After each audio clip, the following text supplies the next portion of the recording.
नमस्कार, मेरा नाम है सूरज और आप आज देखेंगे कोशिका के बारे में।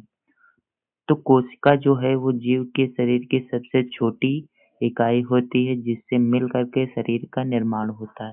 एक सिंपल सा क्वेश्चन है कि अ, क्या है कोशिका? तो कोशिका वह छोटी से छोटी इकाई है जिससे मिल करके जो आपस में जुड़ करके एक शरीर का निर्माण करती हैं। क्या? शरीर का निर्माण करती हैं, राइट। अब बात करते हैं कोशिका के अध्ययन को क्या कहते हैं?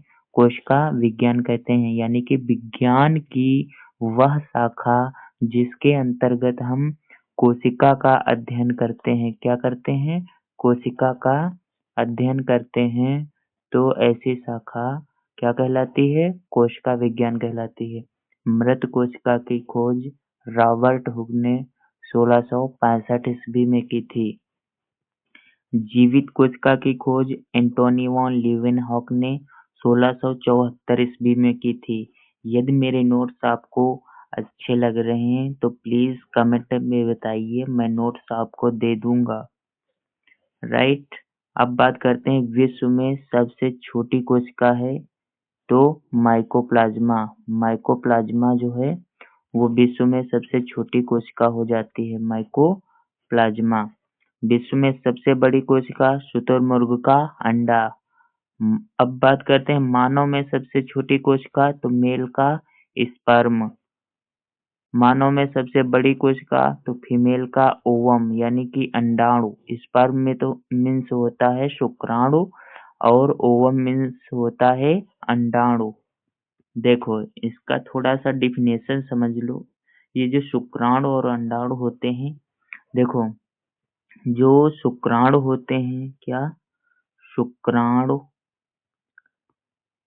शुक्राणु, ठीक है, और अंडाणु। जो शुक्राणु होते हैं वो मेल में पाए जाते हैं और जो अंडाणु होते हैं वो फीमेल में पाई जाती हैं, ठीक है। ये सबसे छोटी यूनिट होती है बच्चा, ये सबसे छोटी यूनिट होती है, यानी कि इनको हम एक प्रकार से कह सकते हैं कि ये केवल प्रजनन में भाग लेते हैं। किसमें भाग लेते हैं? ये केवल दोनों क्या करते हैं? अंडाणु और शुक्राणु मिल करके, यानी कि मेल का जो होता है शुक्राणु फीमेल के अंडाणु से जब फर्टिलाइज होता है, जब क्या होता है? निषेचित होता है। क्या होता है? निषेचित होता है, तब जाकर एक बेबी का फॉर्मेशन होता है, यानी कि एक नया बच्चा जब पैदा होता है तो इसके पीछे यही रीजन होता है कि मेल का स्पर्म यानी कि शुक्राणु वो फीमेल के ओवम यानी अंडाणु को क्या करता है? निषेचित करता है। क्या करता है? निषेचित करता है। इस प्रकार एक बेबी का फॉर्मेशन होता है। किसका फॉर्मेशन होता है? एक बेबी यानी कि बच्चे का फॉर्मेशन होता है। बच्चे के फॉर्मेशन होने के लिए मतलब जो शुक्राणु है उसको अंडाणु से फर्टिलाइज यानी कि निषेचित होना पड़ता है। क्या होता है? क्या करना पड़ता है? निषेचित, उसको निषेचित करना पड़ता है। इसलिए मानव में सबसे छोटी जो है शुक्राणु कोशिका हो जाती है। यही बात करेंगे फीमेल में सबसे बड़ी तो अंडाणु यानी कि जो ओवम होता है, एग होता है, फीमेल में ये पाया जाता है, तो ये सबसे बड़ी कोशिका हो जाता है, राइट। अब यहाँ पर बात हम करेंगे न्यूरॉन। ये देखो न्यूरॉन है, ये मानव में सबसे लंबी कोशिका है न्यूरॉन। न्यूरॉन मस्तिष्क में पाई जाती है। और आपको बता दें जो पूरा माइंड होता है, माइंड का लगभग 90% भाग, मतलब ये वाला 90% भाग में केंद्रक नहीं पाया जाता है। क्या नहीं पाया जाता है? न्यूक्लियस एब्सेंट रहता है। क्या रहता है? न्यूक्लियस एब्सेंट रहता है। लेकिन जो 10% भाग होता है, कितना? 10% भाग होता है, उसमें क्या पाए जाते हैं? ग्लियल सेल पाए जाते हैं। ग्लियल सेल, ग्लियल सेल पाए जाते हैं, जिनके कारण ग्लियल कोशिकाएं कह लीजिए या सेल कह लीजिए, तो ग्लियल सेल पाए जाते हैं जिनमें क्या होता है? न्यूक्लियस मौजूद रहता है और आप ये जानते हैं जिन कोशिकाओं में न्यूक्लियस मौजूद होगा उनमें सेंट्रोसोम भी पाया जाता है। क्या पाया जाता है? सेंट्रोसोम पाया जाता है, जो क्या करता है? कोशिका विभाजन में कार्य करता है। क्या करता है? कोशिका विभाजन में कार्य करता है। ठीक है।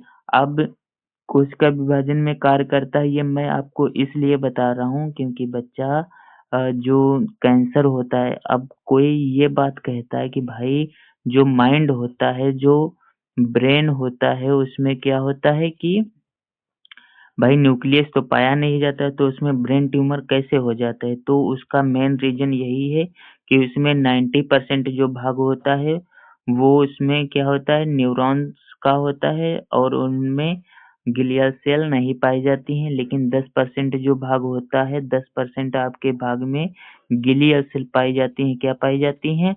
ग्लियल सेल पाई जाती हैं, जिनमें क्या होता है, सेंट्रोसोम होता है। और सेंट्रोसोम जहाँ होता है वो विभाजन का कार्य करता है। क्या करता है? विभाजन का कार्य करता है। और यही विभाजन जब अधिक मात्रा में हो जाता है, क्या हो जाता है? जब विभाजन अधिक मात्रा में हो जाता है तो वह कैंसर का रूप धारण कर लेता है। क्या? कैंसर का रूप धारण कर लेता है। कैंसर का रूप धारण कर लेता है। राइट? अब बात करते हैं थोड़ा और। यही बात यहाँ पर लिखी गई है, सबसे कम लिखा है, सबसे कम विभाजन होने वाला मतलब ऐसा कौन सा अंग है? तो न्यूरॉन, जहाँ पर सबसे कम विभाजन होता है 10% भाग में, जहाँ की ग्लियल सेल्स पाई जाती हैं। राइट? यहाँ पर हो जाता है सबसे अधिक विभाजन, तो बच्चा लीवर में सबसे अधिक विभाजन होता है, जिसे यकृत भी कहते हैं। अच्छा, जो जीव का जो शरीर है, पूरा शरीर जीव का छोटी-छोटी कोशिकाओं से मिलकर के बनता है। क्या होता है? छोटी-छोटी कोशिकाओं से मिलकर के बनता है। यह सिद्धांत किसने दिया था? तो यह सिद्धांत दिया था स्लाइडे और स्वान नामक वैज्ञानिक ने। किसने दिया था? स्लाइडे और स्वान नामक वैज्ञानिक ने सन 1839 में।